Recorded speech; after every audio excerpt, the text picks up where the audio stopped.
दोस्तों, गौतम बुद्ध महान थे। वे बहुत दयालु व्यक्ति थे।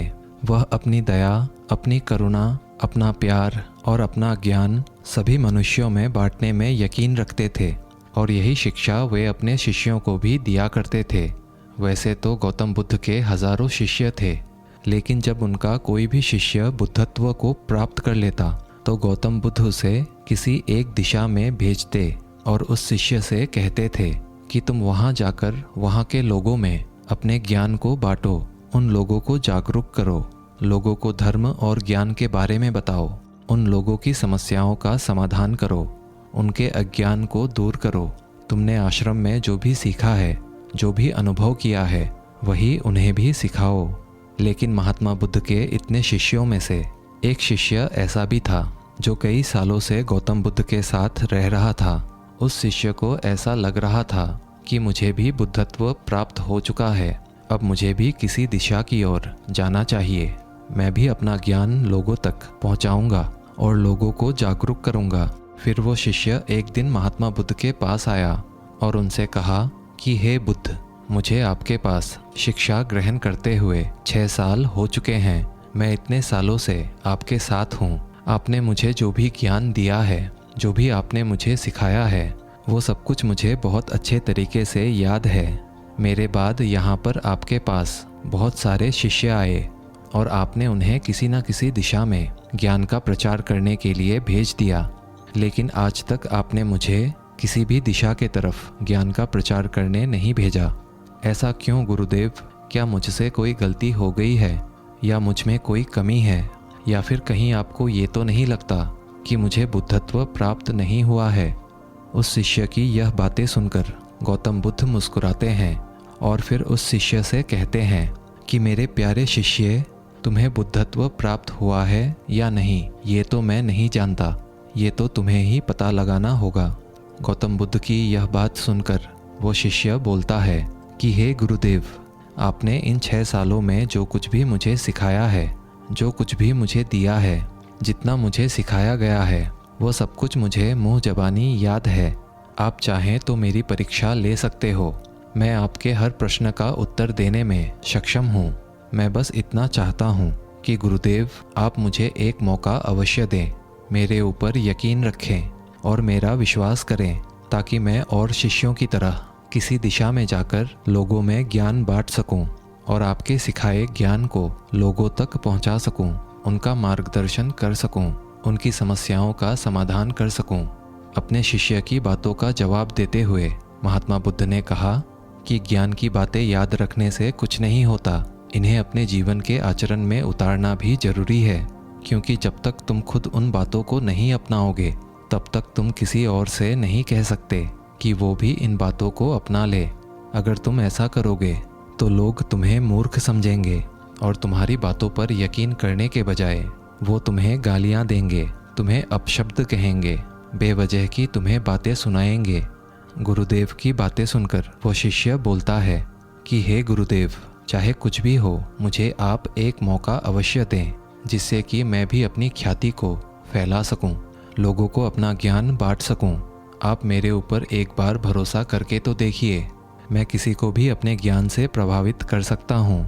मैं लोगों को खूब ज्ञान दूंगा, उनके मन को ज्ञान से भर दूंगा, जिससे उनके जीवन में सुख, शांति और आनंद का संचार होगा और वह अपना बचा हुआ जीवन शांति से और सुख से व्यतीत कर सकेंगे। शिष्य की सारी बातें सुनकर महात्मा बुद्ध बोले, मेरे प्यारे शिष्य, तुम अभी इन सब के लिए तैयार नहीं हो। जब मुझे लगेगा कि तुम इन सब के लिए तैयार हो, तो मैं खुद ही तुम्हें किसी मार्ग पर, किसी दिशा पर ज्ञान का प्रचार करने के लिए भेज दूंगा। गौतम बुद्ध की ये बात सुनकर वो शिष्य उनसे कहता है, हे गुरुदेव, क्या आपने इतने वर्षों में मुझे इतना भी ज्ञान नहीं दिया है कि मैं उस ज्ञान से लोगों को प्रभावित कर सकूं? क्या आपको मेरे ऊपर थोड़ा सा भी यकीन नहीं है? क्या आप मेरे ऊपर बिल्कुल भी विश्वास नहीं करते?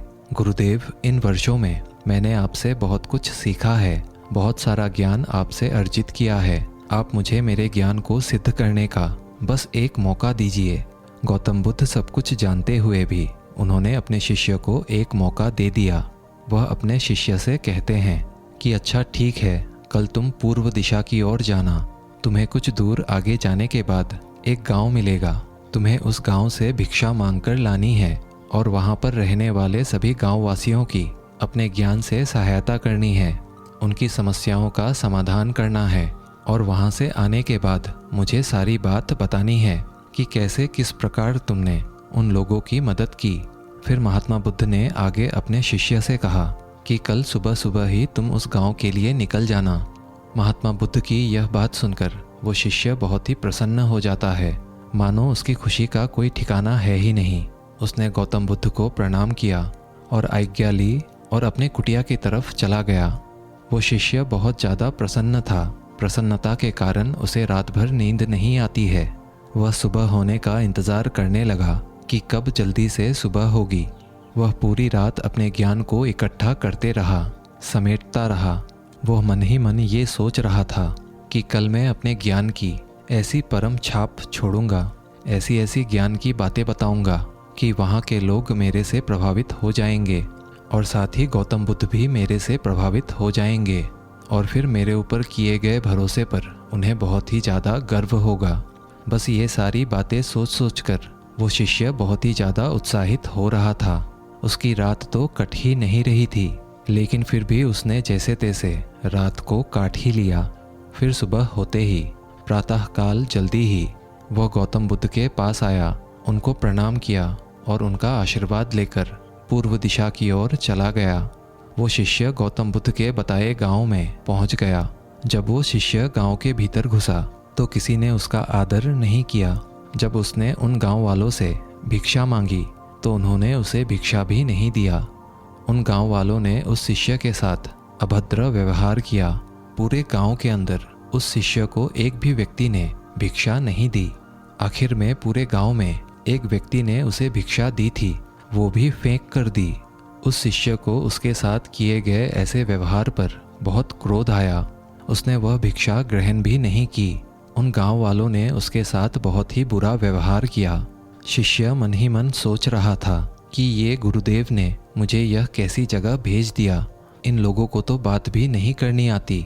जैसे तैसे करके वो शिष्य पूरा दिन उस गांव में व्यतीत करता है और धीरे धीरे शाम का वक्त हो गया और वह शिष्य वापस लौटकर गौतम बुद्ध के पास पहुंचता है।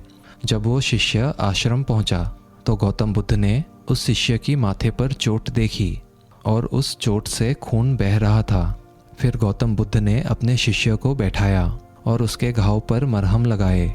फिर गौतम बुद्ध ने अपने शिष्य से पूछा कि तुम्हें ये चोट कैसे लगी, मुझे बताओ। फिर उस शिष्य ने गौतम बुद्ध को बताया कि गुरुदेव, उस गांव के लोग तो बहुत ही गंवार हैं, जाहिल हैं। वहाँ के लोग बहुत ही दुष्ट हैं। उनके पास तो बुद्धि नाम की कोई चीज़ नहीं है। उन लोगों को किसी भी चीज़ का कोई ज्ञान नहीं है। मैं तो बस वहाँ भिक्षा लेने गया था। मैंने उन लोगों से सिर्फ भिक्षा मांगी थी, पर किसी ने भी मुझे भिक्षा नहीं दिया।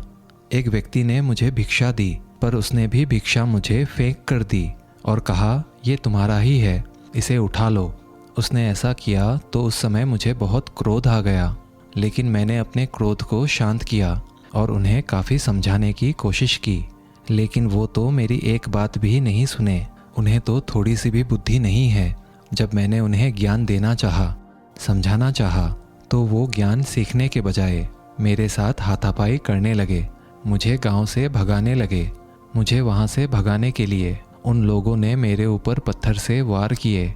इसी कारण गुरुदेव, मेरे सिर पर चोट लग गई।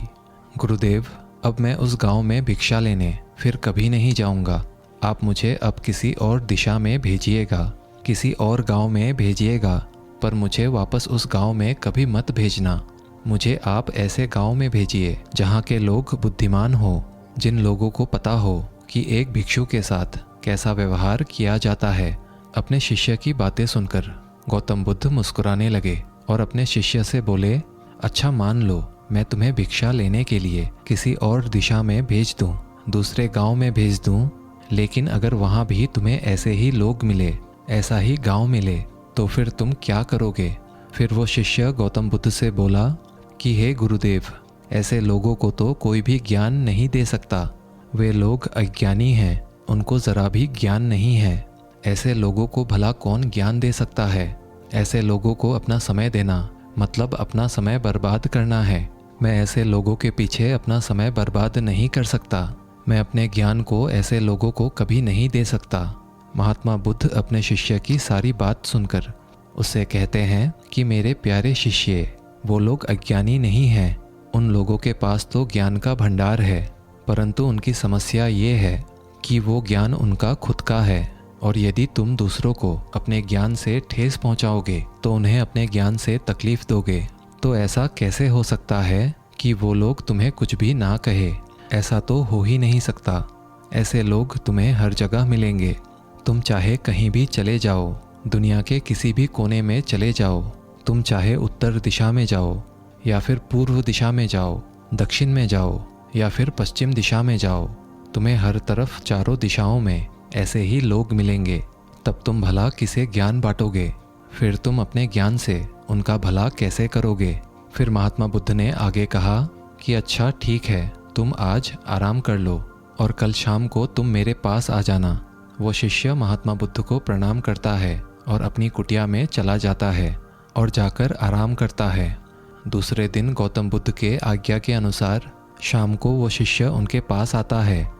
वहाँ जाकर वो देखता है कि महात्मा बुद्ध के पास पहले से ही उनका एक शिष्य उनके पास खड़ा है और उस शिष्य की हाथों में चोट लगी हुई है।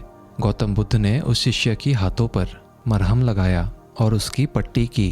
फिर गौतम बुद्ध ने उस शिष्य से पूछा कि तुम्हें ये चोट कैसे लगी? गौतम बुद्ध की बात सुनकर वो शिष्य कहता है कि हे गुरुदेव, जिस गांव की तरफ आपने मुझे जाने के लिए बोला था, मैं उसी गांव में गया था और वहीं पर मुझे ये चोट लगी। फिर महात्मा बुद्ध ने अपने शिष्य से पूछा कि ऐसा क्या हुआ था वहाँ पर जो तुम्हें ये चोट लग गई, जरा तुम मुझे भी बताओ। फिर वो शिष्य गौतम बुद्ध से कहता है कि हे गुरुदेव, जब मैं वहाँ उस गांव में गया और मैंने लोगों से भिक्षा मांगनी शुरू की तो लोगों ने मुझे भिक्षा नहीं दी, बल्कि लोगों ने मुझे गालियाँ दी, मेरा तिरस्कार किया और मुझे अपशब्द कहे। लेकिन उस गांव में एक दयालु व्यक्ति था जिसने उस पूरे गांव में मुझे भिक्षा दी थी। उसने वो भिक्षा मुझे ज़मीन पर फेंक कर दी और मैंने उस भिक्षा को उठाकर अपने दान पात्र में रख लिया और उस युवक को कल्याण का आशीर्वाद भी दे दिया। जब मैंने उस व्यक्ति को कल्याण का आशीर्वाद दिया तो उस व्यक्ति ने मुझसे कहा कि आप बड़े अजीब हो, मैंने आपका अपमान किया है, आपका तिरस्कार किया है, आपको गालियाँ दी है, फिर भी आप मुझे कल्याण का आशीर्वाद दे रहे हो। फिर मैंने उस व्यक्ति से कहा कि आप बड़े दानी हो, आपने मुझे दान दिया और इसीलिए मैंने आपको कल्याण का आशीर्वाद दिया। और फिर जैसे ही मैं वहाँ से आगे बढ़ा तो बाकी के लोगों ने भी मुझे वहाँ से जाने के लिए कहा। वे लोग मुझे भला बुरा कह रहे थे, मुझे मारने की कोशिश भी कर रहे थे और कुछ लोगों ने तो मुझ पर पत्थर फेंककर वार भी किया, जिस वजह से मुझे ये चोट लग गई। और फिर जब मैं उस गांव से वापस अपने आश्रम की ओर लौट रहा था तभी मेरी नज़र रास्ते में एक बूढ़े व्यक्ति पर पड़ी। वह आदमी अपने बच्चे की बीमारी को लेकर बहुत ही ज़्यादा चिंतित था। ये देखकर मैं तुरंत जंगल की तरफ मुड़ गया।